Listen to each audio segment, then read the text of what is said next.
foundational principles of Lean are putting the customer first. So we are looking for improved customer value delivery. We're looking for ensuring that the customer is able to receive the value that they perceive quicker, at a lower cost, with a higher level of quality. Leadership entering a lean digital phase, they really need to adapt their mindset. We need to move away from silos and empires and sort of, command and control structures and status reports and psychologically unsafe environments. We need to move into a world where leadership are empowering teams by distributing that leadership, where the teams become the leaders to the organization and guide the direction of the organization. We're closing the power distance index. We're moving the authority to make decisions closer to where the work is done. So this means leaders not only need to delegate, but truly empower.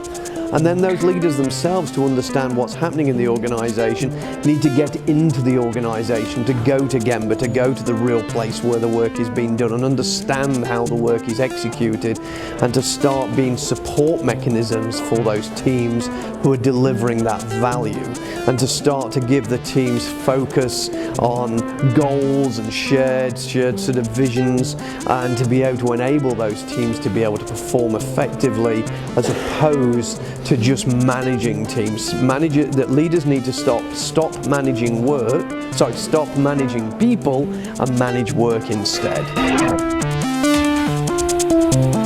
The reality of it is the digital world is just a set of tools that are enabling us to produce some value for a customer. At some point there is an output, an outcome. There is some way that the work that we're doing, the digital work we're doing, is producing value, producing an outcome, a capability for a customer. Otherwise there is no point. Having a big data system is a fantastic technological achievement, but if the only achievement is to have a big data solution, there's actually nothing really of value being delivered. So management need to not only go and talk to the teams creating these capabilities, these solutions, but also talk to the people who are consuming the output of those systems. If you're creating, again, a big data solution, what is the purpose of this? What is the benefit for the customer? How does the customer consume the value, the benefit of that technological solution, that digital solution?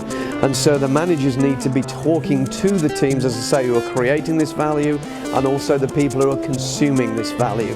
That's the Gemba, not inside the computer. So, can we digitize waste? Wow, yes, absolutely. Waste is found in all forms. I mean, one of the simplest examples of waste is an email. What happens when we send an email and we wait for a response? We wait, we create in-process inventory. We've now created a piece of inventory which is sitting in a queue, it's waiting to be processed. Now we start to reply to that email. We start to generate over-processing when we hit the reply all button, and we start to generate additional waste, because now we've sent this out into many different silos, many different queues, many more inventory we're creating. This is just one example of digital waste.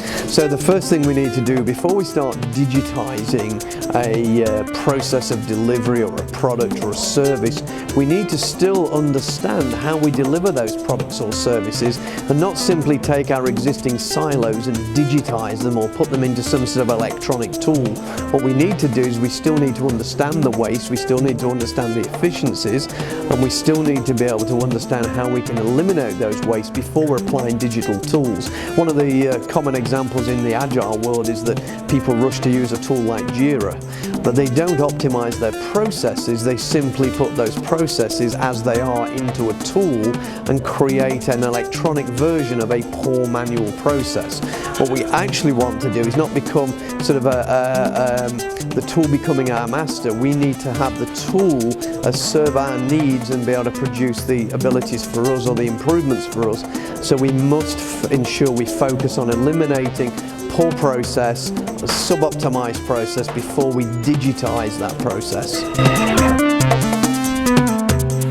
So For people entering a digital transformation space, the sort of things they need to start learning and understanding are behaviors and cognitions within a company. They need to start understanding leadership behaviors and how teamwork functions. People focus very heavily on the technical skills. They need a certificate in cloud engineering or something of this nature.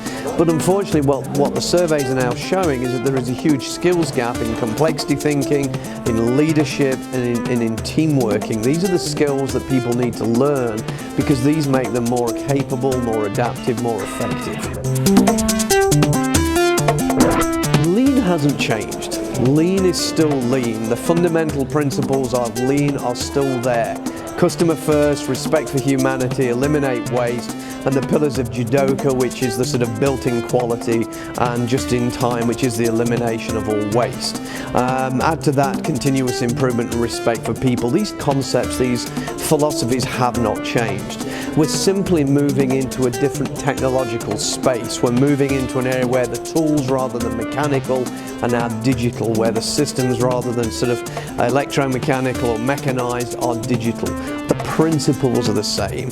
Eliminate waste, deliver customer value, and deliver very high quality.